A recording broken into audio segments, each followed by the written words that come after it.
Oh, right, of course, because I should know who that is. I don't care what you think.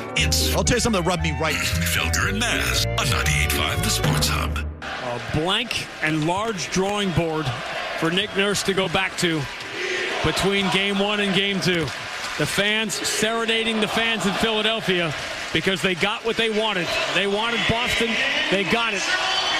And the Celtics hand the Sixers a 32-point loss in Game 1. The final score, Boston 123, Philadelphia 91. Philly's going to be lucky to get 100 points in any one of these games if the Celtics play defense the way they did yesterday. And the one thing I'll tell you, and this is a continuation of the regular season, the Celtics offense right now with Tatum and Brown, I think is the best offensive basketball they have played together in their careers. I don't think we've ever seen them play at the level they're playing now, and most of it's inside the arc. So Tatum was knocking down turnarounds early in that game yesterday. Brown was going to the basket and wasn't finishing early in the game. There were a bunch early in the game that he got to the rim and didn't finish and didn't get fouled. The referees let them play a little. I thought Brown kind of got preoccupied with the officials a little bit early in the game, and they still won the game by 30+. It was a complete, total outclassing takedown of the Sixers. They have no chance in this series. They might win one game. You know, when they get to Philadelphia, if the Celtics fall asleep, they are completely outclassed. And Tatum looks like he's still getting better in terms of his trust in his body and his leg. I thought he was aggressive and engaged in the early part of that game and didn't look inhibited in any way. It shouldn't go 5 now. I thought it would just because, something can happen there. You never know. But that team was completely outclassed. This should be a sweep. Yeah, it's just one of those unfortunate things. Just there's really nothing to gain for me and the Celtics. No, zero. Only to lose. And I said if they lose more than one game in this series, it'd be a bad sign. I stand by it. Like, for example, I think Detroit losing yesterday to Orlando is a bad sign. They should, you come right out of the chute in these first-round series. You should be the clear better team. You should outclass that first-round opponent. It really shouldn't be close, whether it's on the scoreboard or just the nature of the game. And the fact that Detroit so early is getting caught by an 8 seed, I think, is a bad sign for Detroit. And so it's like if you somehow lose a couple of games in this, that'd be a bad sign. But I don't think anyone sees that happening.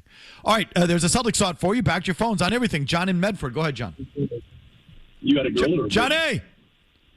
Okay, got to be ready to go. How about Lily in New Bedford? Hi, Lily. Hi, how are you? Good, Lily. So what I like to say is the media should stop hold on. Hating? They shouldn't stop. I'm sorry, I've got my story all mixed up here. They shouldn't stop with the Rossini and Bravo because they both need to be punished. So why should the media stop? Well, I was just watching that. Okay, I think got her phone on or something, or TV on. Distracted is right. She's been punished. Yeah. She lost her job and her reputation and is getting just lambasted from every quarter. I mean, and this whole thing with Kraft makes Vrabel look even worse. Absolutely. Like, so what, the owners got to call in favors now to cover for you? I thought you said it was laughable, Mike. It's so laughable that Diana lost her job. Everyone's hiring crisis managers, and you spent 48 hours trying to kill the story, and you couldn't. So it's laughable? I mean, dude. Seriously. Just say nothing. Just say nothing. Oh, it looks so much worse when you start weaseling out and trying to kill the story. How do you convince anybody you have any sort of integrity? So when crap happens to other people, it's okay, it gets reported and it's out there. But when it happens to you, you call in a favor and bury it. I think that's the most weaselly thing ever. Austin in the car. Who do you blame for last night? Hey, I blame Swayman. Okay. Why is he going behind the net on the third goal? You got Lindholm there. He's already rattled. They're heckling him from the stands. He goes behind the net. He has to come out quick, and he doesn't get set. The puck goes across to Samuelson, and he rips one right over his shoulder. He doesn't get set, and the Bruins lose the game. Okay, my man. I'm with you on that. There was I don't know if it was a miscommunication you call it. I mean, it was a wraparound, and it's common for the goalie to go up behind his net and stop it for the defenseman, which he I don't think he actually did. Now that I'm thinking about it, I don't think he actually stopped it for Lindholm. If he did, forgive me, but they kind of got crossed up a little bit behind the net. That did happen. Swayman and Lindholm kind of got into each other's way on that. I don't know if that what's caused Lindholm to explode his stick or what, but I'm sorry. To me, that's still on Lindholm. Get the puck out of the effing zone. Compose yourself. You had all day back there. There was no one else back there. Get the puck out of the zone. And I don't want to hear about the stick. Do you have a thought, Mazz? No, they can't handle the pressure, Mike. They can't handle the pressure back there. Yeah, and you know what? I told you, I think Swayman started to lose confidence about halfway through that third period, and it got worse as it went on. Here we got Mike in Brooklyn. Hi, Mike. Hey, guys, three quick things. The reason I say we're behind the net is because Lindholm sucks. 2, the worst play was late in the first, early second, where McAvoy was coming down mid-slot, and he tried to feather a pass someone for a backdoor goal, and he just tossed it into the Buffalo defender. Absolute the worst. And then 3 on the Rossini thing.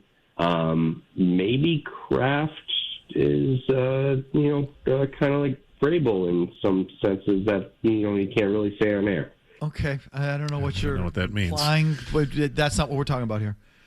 We're talking about if it was so laughable, if it was so innocent. Why is Robert Kraft trying to kill a story that is true? Why? So, obviously, not so innocent or innocent. It just, again, further sort of cuts into the credibility of Mike Vrabel. And the whole franchise, again, and the credibility of Kraft. You're going to sit here and tell everybody that, what? You have high integrity when you're working behind the scenes to call your buddies at the post to kill a story that's true because it makes the team look bad? Oh, yuck. Nick in Rhode Island. Go ahead, Nick. My God. I haven't seen a collapse like this since my first marriage ended 20 years ago. You had a 2-0 lead, 8 minutes left. You could hear a mouse fart in that arena. If they don't put 5 in the next game, if they don't put 5 behind Ukko-Pekka-Luku's net, this series is done. I'm already calling it. They are shell-shocked. You cannot lose that game yesterday. Nick, you're right. You had them. You had the building rumbling and grumbling and booing, and you could just feel the booty tightening. It was fantastic. First time they're in the playoffs in 15 years, they're booing their own team. I was like, they're not, even at 2-1, I'm like, they're not blowing this. Excuse me. After that second goal, though, oh boy, I've seen this movie before. Yep. But, they outshot you by a wide margin, so it makes it even more frustrating. It's one thing to get shut out while you're getting outshot and you're just not even, no. They controlled zone time. They controlled the shots on net. They controlled the shots, period, the Fenefesi, the Corsi, whatever. They controlled the whole game.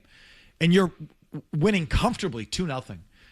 Inside of 10 minutes left in the third period, the building is either dead silent or, again, they're kind of hooting their own team. And you can just feel it, that Buffalo misery. And it would have been a perfect start to a series, the perfect tone to set for the series. They would have had to think about it for 2 straight days again. And you blew it. You can't play in your own zone. You cannot handle pressure in your own zone. And they haven't been able to for a long time. True. Really, they really have not. And really, at the end of the day, a lot of that's a reflection on McAvoy because he's been there really for the entirety of it, pretty much. And if he's going to be your lead defenseman and he can't get the puck out of the zone, forget it. Started with him. He had an easy chance to clear that puck up 2-0. Easy chance up by the face-off circles. And he tried some sort of deke, some sort of stick handle that he gets dropped, loses the puck, then he gets up and goes back behind the net, and Thompson picks his pocket. They should be pushing Tage Thompson around. He's tall, but he's not rugged. Yeah. He's not rugged or physical or stout.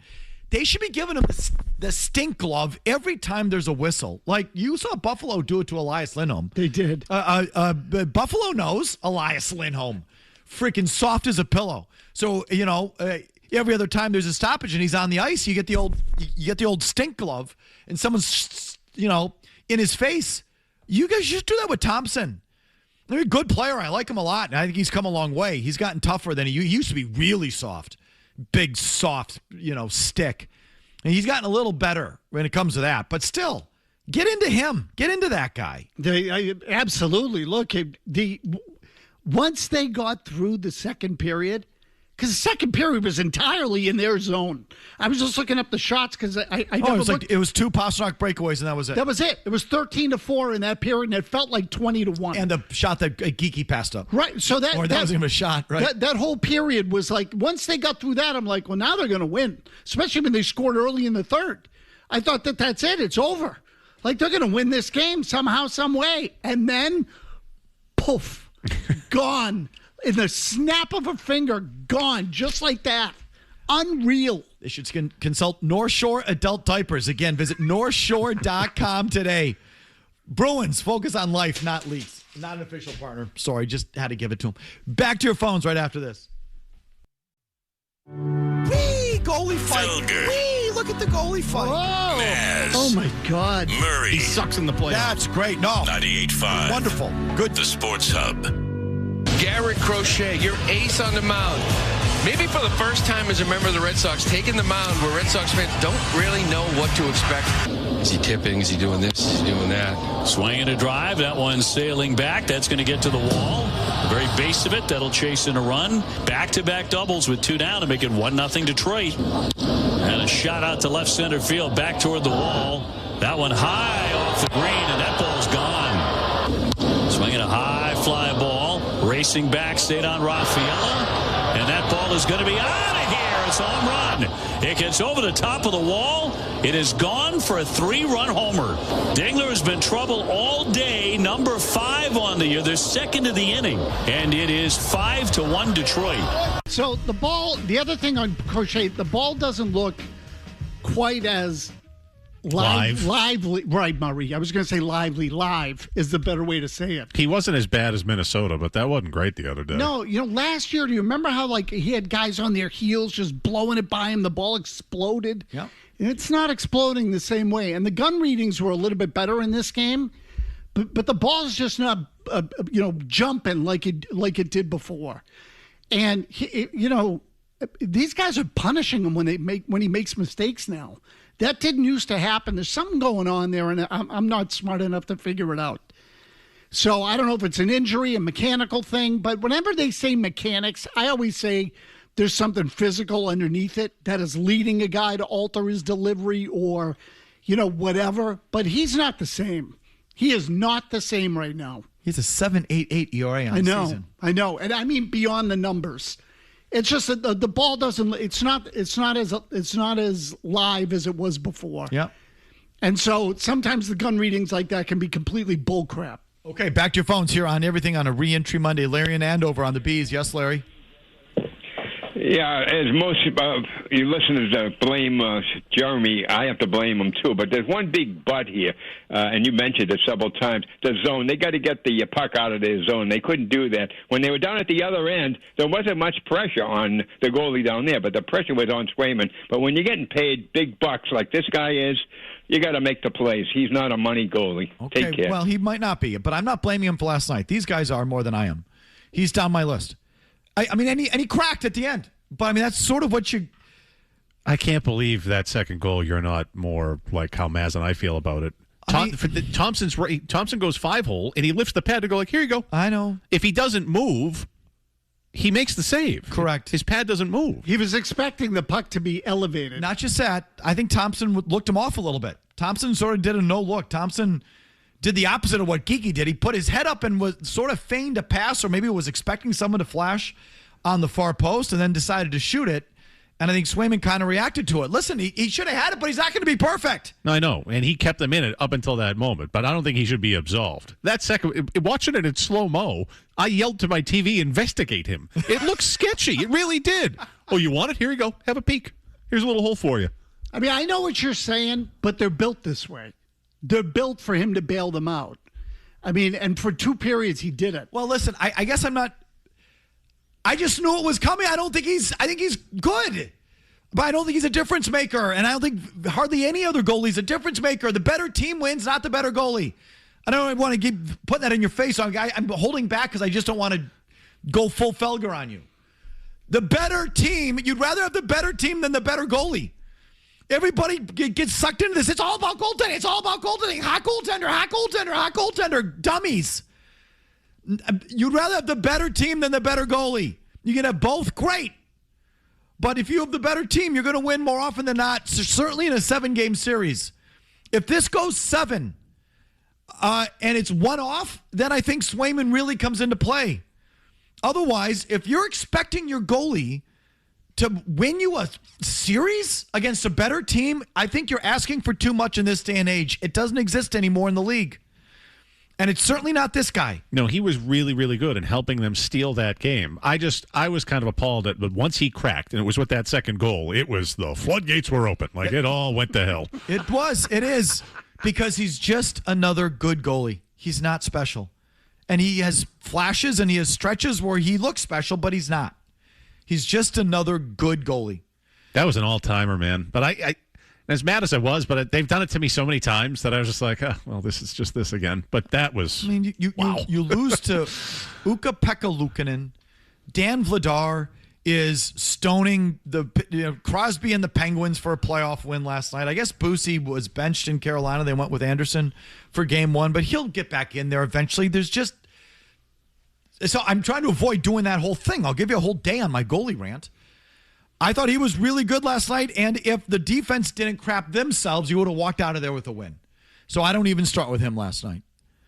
John in Medford, I'm giving you another chance. Go ahead, John. Are you there? Or are you just talking to yourself the last half hour? No, he's just talking to himself. There he is. Yeah. Hi. I'm just I'm really upset with the live streaming of games. I mean, it happens during the season. I get it, but playoff games. I mean, come on. I know you don't like it either. But I'll spend a whole day on that too if you get me started. I'm not going to do that today. But yeah, it's annoying as hell. Tomorrow night they're on, side by side, Bruins Celtics.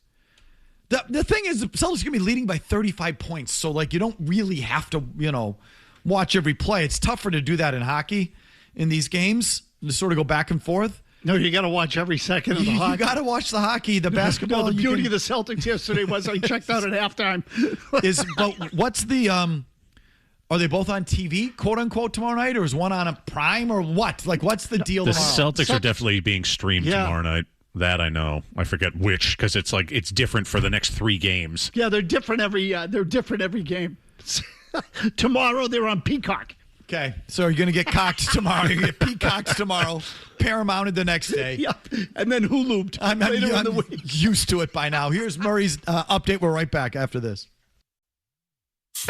Sean and Lawrence. Go, Sean. You keep saying, I didn't actually watch the game, whether it's Patriots, Celtics, Bruins, whatever. Isn't your job as a talk show host to actually watch sports? So I would say my job is to get you to listen. That is the job. Mission accomplished.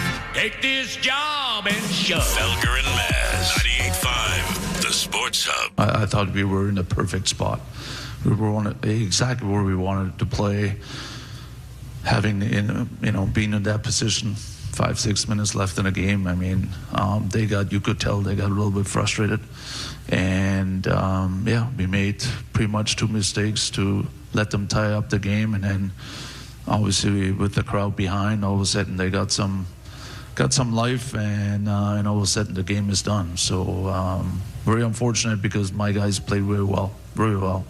But that's playoffs. That's something we have to learn again the hard way, and we just got to stick with it for 60 minutes. Marco Sturm post-game. Did you second guess him? You hear what he said pre-game about the Sabres, Miz? No, what did he say pre-game? I missed it. Yeah. I think it was the day before. That we're the bigger, tougher team type thing? Is that what you're talking about? Yeah, I'll give you the quotes. People think he may have given him bulletin board material. When discussing the Sabres having home ice advantage for the series, Sturm said Friday, quote, "We don't really care. And we know how we have to play. We're ready to go. We're excited. We are bigger, stronger, and we are more physical." The first-year coach added, quote, "I know a lot of teams are afraid of us," end quote.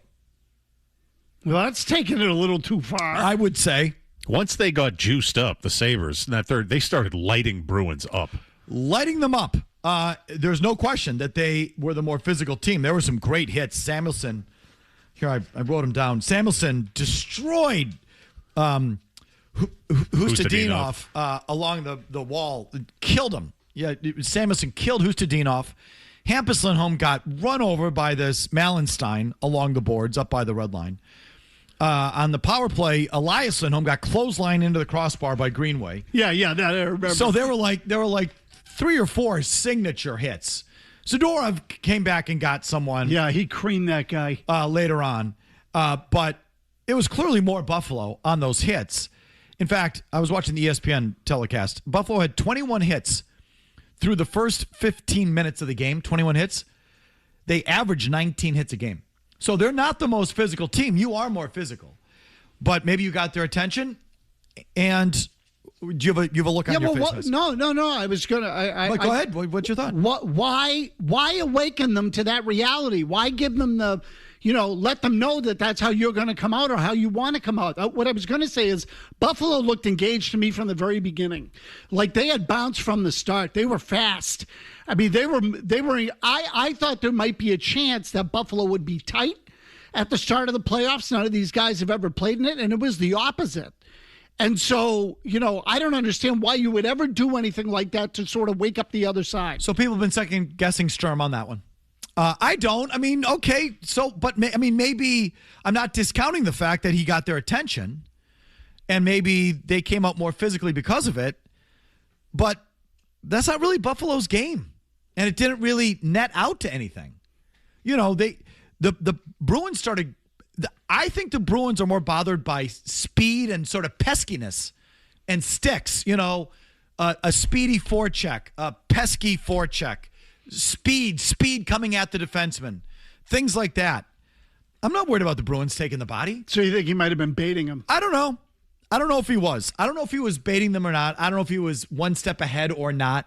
The point is, I don't really care if the Bruins get out hit. Like, this is something I think Bruins fans just... Oh, they obsess over it. Obsess and fantasize over it when it doesn't really matter. I mean, you got to be physically engaged and you got to be tough and mentally tough and physically tough, and it's a freaking grind. But those highlight hits that everyone gets all geeked up for, those don't win and lose hockey games. And sometimes it I don't want to say it takes you out of your game, but it's sort of like kind of wasted energy, or it's just I think what got to you was sticks, good sticks in the third period, and you trying to do too much with the puck in your own end and then poke checking you. They didn't run you over in the third period. They just picked your pocket a couple of times. So I think it's interesting. I mean, Sturm may have woken them up, but I wonder if it was intentional, because I don't know if it took Buffalo out of their game, but Buffalo can come hit me as much as they want. Their speed scares me. That's what scares me. Yeah, with good reason. So there's that. Let me just give me some of the other things that I wrote down. Again, the Pastrnak thing. Did anyone look up? I haven't checked my emails. Are there stats for breakaways, not just shootout attempts? I've never seen them. I just, for someone that cherry picks as much as he does and flies his zone as much as he does, you think he'd be good at breakaways. Like, I don't know why I think. Remember Pavel Bure? Sure, of course. Russian Rocket, yeah, is that what they the call Canucks, him? yeah. That was one cherry picking, zone flying, mother bleeper. But he was deadly on breakaways. Like, just a machine. Pastrnak on these breakaways is like not even close to a sure thing. I know what he's doing half the time. He doesn't come in hard enough. He doesn't put his head down and fire the puck. He's either trying to draw the goalie open and give him a off-speed pitch 5-hole, or it's sort of like a telegraphed forehand wrist shot right into the guy's pads. Do you ever see him come in alone and just put his head down and roof the effing thing? Nope. No. It's always some dipsy do. And it's just it's so if you suck at breakaways, why are you constantly flying the zone? It took some stupid penalties as usual. Zaka with a hold in the offensive zone. 27 seconds into the second period with the Bruins on a power play. Zaka had a dog crap game. Does it matter though? Zaka had a dog crap game. Go, Jimmy. What'd you think of that Sabres power play? It looks so familiar. Holy crap! It makes the Bruins power play look like the Oilers of a few years ago at times. I said the same thing. Like, I've seen this before. What a mess! Same crap. They can't get in the zone. Their zone entry might be worse than yours. It is, which is impossible to consider, but it might be.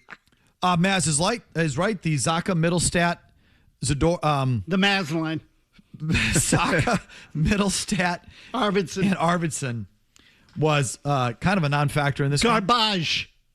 Were they on the ice for both goals, the first two goals? I think Zaka was a -3. Higgins and that line, I thought receded a little bit. Maybe he needed to be reminded of what or introduced. Yeah. To pace of play? Yeah, I think the speed, like all of a sudden he realized he wasn't by far the fastest guy on the ice. It's not game 82 against the Devils. No, it's not. But I will say he got off a pretty good shot. Excellent. That Luukkonen had to shrug off with his shoulder. Yeah, that was a dangerous shot. It looked like it was labeled. I mean, it looked like it was going for that corner. Hard to tell with the camera angles, but he got off a pretty good shot there. So I didn't notice him a lot in the game. They gave that line a defensive zone shift with like 5 minutes left in the game. D zone start, D like in their zone. So they must have liked what they saw. The Bruins, I don't know what the final numbers were, but they kind of owned the faceoff circle for a lot of it. So they controlled that part of it. Peak had a bad holding call. Faceoffs were 32-31 Bruins. So it evened out. Pretty close. Again, the ESPN on the penalty kill, the Bruins were 7-9 at one point on the penalty kill. I don't know what to tell you. That was your game. That was one you had to have. Oh, gosh, it was theirs. And yet, the whole time I was thinking to myself, like, nervously, hold on. Hold on. Like, even though... See, I didn't. I did. That had such a feel. When those Buffalo fans started to turn on their own team, I'm like, these losers. Like, they are so tight. They're so miserable. The Bruins are actually going to win this game. I wasn't. Even at 2-1, I'm like, they'll hang on. 2-2, though? Oh, boy. And but, like, any other circumstance, wouldn't you kind of be rooting for Buffalo? Like... Sure. You see, like, the fan zone party that they had? Oh, yeah. They crashed the gate down. Yeah. Again, I was watching the ESPN broadcast, so they kept going to the Buffalo Sabres fan zone thing, where they had a temporary fence set up, I guess, in front of a viewing area. And after one of the goals, they broke the fence down. They're caged animals. They crashed the fence down. Did you see the thing that was circulating online of the dummy dressed up in a Bruins uniform? No. Sitting on a stake in the middle and a bunch of guys skating around it on rollerblades, like hitting it. One guy fell on his ass, and then another guy, like, jumped over a group of people and went up and tackled the thing. No, Buffalo went from complete idiots. 0 to stupid overnight, as Buffalo tends to do. It's kind of endearing if it's not. Is that what you're talking about, Mazz? Yes. Yeah, that's it. Yeah, that's it. There they are choking them. Freaking Buffalo. Oh, that is priceless. So, like, when the crowd was up, and they're acting like a bunch of animals that they are. I have nothing against them. I'd be rooting for them if it wasn't for the Bruins thing. But it was just such a classic sort of spot to go in there, frustrate them, get them talking to themselves, silence the building. You had it.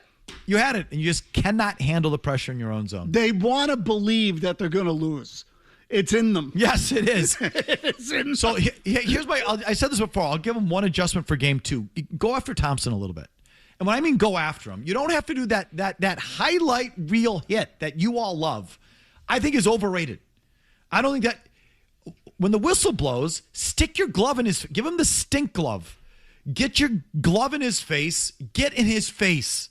He is not typically been known as he's big, but he's not physical. He's not grindy. He's not sturdy. In fact, I think for a lot of his career, he was known as sort of a big softy. And I think he's come around a little bit. Certainly. I mean, he was winning those puck battles down low. But he was, again, really just picking your pocket. Get into Tage Thompson is, I think, a pretty simple one. Because we'll just see. If he's up for it, he's up for it. But let's find out, shall we? He could use a little Zadorov in his face. Okay. We'll get back to your phones, I promise. But it is the fortnight of the big board. We're throwing for running backs today. Oh. So we'll do a quick running back throw when we come back. And then your calls in our long commercial-free segment next. Felger Mazz. The Sports Hub. Go ahead, Murray. All right. Let's go. Not bad, Murray. Pink. Yeah. Lower right. Yep. Pierre Strong Jr. From South Dakota State. Woo! Put him on the board. Stand by. We'll read the vibes. Is that FBS? I don't know. Sounds like it. South Dakota State. All right. He's the future defensive backs coach. Here's a Pierre Strong Jr., South Dakota State. Strong is a stocky back. Again, he's a 5'11", 205. Stocky back with nimble feet and a creative running style. He shows excellent vision, reading defenders at the second level. He's a smooth runner with lateral movement skills to create like a kick returner when he gets to the second level. He's a reliable receiver with soft hands to function as a check down option and efficient movements transitioning to a runner. But he can hold up as a pass protector as well. Oh, not bad. All right, there's our guy. The French wrestler. Weak points. Got to get him with Petit Frere. Strong's running style doesn't quite match up to his size. He will likely struggle to run through contact. He may not have the dynamic movement skills to create against NFL defenses, and he lacks true breakaway speed to outrun defenders. He's projected here by the Athlon Sports Guide in the 5th to 6th round. Oh, it's right up their alley. Put him on the board. With the 127th pick in the 2022 NFL Draft, the New England Patriots select Pierre Strong, running back, South Dakota State. Go Pats! Let's go. Thursday's first round. We'll do running backs today. I think tight ends tomorrow, receivers Wednesday, quarterbacks Thursday. And that's the dealio. And everyone else looks at film and dorks out to the charts and the mocks. We just chuck markers at a draft magazine, pinned to a whiteboard, and that's who we predict the Patriots will take. We've gotten 18 correct selections in the previous 16 years of the big board. And so it continues this week. The Peterson School is a presenting sponsor of the Felger Mazz Big Board. The Peterson School is drafting instructors for all locations. If you're an expert in your trade and want to share your knowledge, visit petersonschool.com. Our Lindy Sports Annual Guide is pinned to a big whiteboard on one end of the studio. Maz and Murray are standing on the other end of the studio with little Nerf footballs and the marker in the nose of the football. They chuck it. One on one page. We'll do two on pages 2 and 3, and those will be the 3 selections we put on the board. Murray, you go first. Let it fly! Oh, God. I wanted to go wide right because you told me to go right. I understand. Nick Singleton, Penn State. Nick Singleton. Nick Singleton, Penn State. Never heard of him. Me neither. But then again, I haven't heard any of these guys. Penn State, though, big enough school. That's why we do this. Go ahead, Maz. I'm going with the black marker. Got a black magic marker. That's a big, thick one, too. Yep. Big, thick one. Oh! Nice, Maz. You try that one. Now, that was well done. No, you got to go green on the last one. You see? Half the green color of money. See that one? That right there. Let's see if we can make a nice mark. That was a splat. Our lighting in here blows It's like for this. a Rorschach test. Let's see. Well, you hit the who's next box. The futures box? Which means, so the next one closest to that would be Le'Veon Moss, Texas A&M. Okay? Never heard. Me neither. All right. But that's why we do this, miss. Le'Veon Moss. I've lost my mojo. I was hitting the mag, and now I can't hit the mag. Murray had a good first week. Yeah. Let's see this. Oh! Not bad. Bottom right? Yeah, Robert Henry Jr. That was a good shot. Robert Henry Jr., UTSA. I don't know what the hell that means. Put it on the board. Texas San Antonio. Huh? I'm guessing. I got this all over me.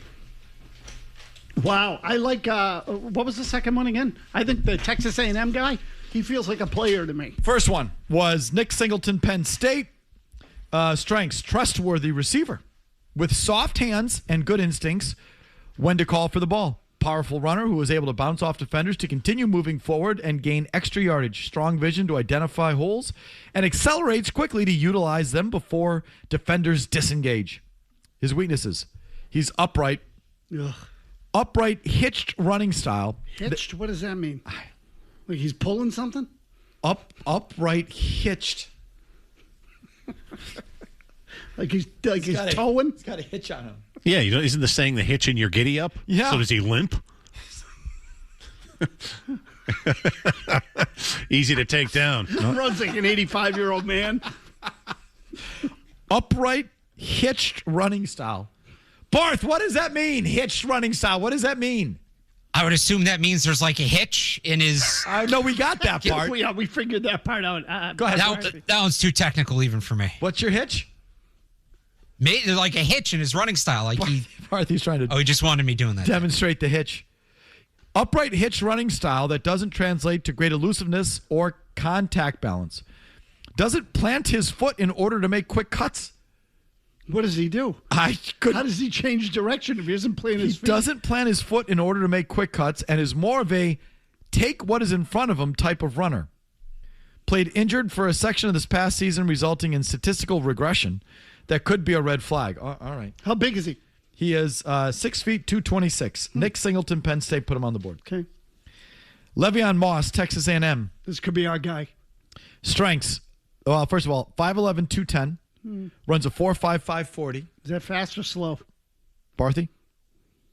That's not great for a running back. Effective in highest level college games, demonstrating ability and producing when featured. Quick to the line with decent burst, helping in short yardage situations and goal line opportunities. Takes what defense gives him, executing assignments without forcing plays. Downhill runner, working gap scheme concepts effectively. Weaknesses. Lacks traits generating excitement for extended playing time, as ceiling is limited when compared to top complementary backs who can get hot taking on expanded roles. It's a long way of saying just a guy. He's just a guy. Really, just a guy. Just a guy. All right, what was the last one? Henry. Henry was the last name. Derek Robert Henry Jr., UTSA. A junior college success story. Henry spent 2 seasons at Jones College, where he rushed for just under 1,800 yards in his combined seasons, winning NGCAA Offensive Player of the Year. I mean, that's a big honor. Strengths: impressive speed and agility. Bursts off the snap like a rocket. And has no desire to stop moving. Shows off some wiggle and cutting ability that makes defenders miss and helps him gain extra yardage. Must be little. Good eye discipline with the ball in his hands to redirect players away from his running lanes. So he does like the no look? I like it. Good eye discipline. He's 5'9", 204. Yeah, he's small. I like guy. these little sprockets. Little Darren Sproles type player. I love those guys. Tough to tackle, though. Limited power could stick him in a change of pace role for the future. Doesn't block very well, which will also limit his time on the field. Barthy, how do you feel about our selections here? Moss I like, but he has some injury concerns, so he's going to go later because of that. Singleton was really good in 24. He looked like a top 100 pick in 24. Took a step back last year. And then, Henry's kind of just a third back change of pace guy. Barth hates these hits. He does, yeah, you can tell. This running back class is really bad. There's just not a lot of running back talent in this draft. Are the top 2 guys at Notre Dame? The top 2 guys that are at Notre Dame, and then I think it's 2 of the next 5 are from Penn State. Huh. So it's all from like a couple of schools. It's a position I just do not care about. As you know, if you've listened to this program, it's why we stuff it on a Monday. Feels like a good year to get undrafted free agents in the running back field. Well, every year is a good year to get undrafted free agents at running back. True. At this position. I mean, you get enough 6th-round picks to take 2 of those guys. Back to your phones on everything. It's a re-entry Monday. Bruins collapsing in the playoffs. Celtics rolling in the playoffs. The Red Sox on the verge. They split today. They got that win today, but boy, we're still down on the team. How about you? The Patriots with a misdirection play, having ESPN come out this morning, blowing up a widely circulated A.J. Brown take that we think is a tail wagging the dog, diverting from a story over the weekend that Robert Kraft petitioned the New York Post to bury the Vrabel story. Unsuccessfully, I might add. So your thoughts on A.J. Brown coming to the Patriots? We haven't really talked about that, or the misdirection play as it relates to Vrabel. All that's on the table. This is a Reentry Monday, so to your phones. There's a couple open lines at 617-779-0985. To you after Murray's 90-second update. No commercials here.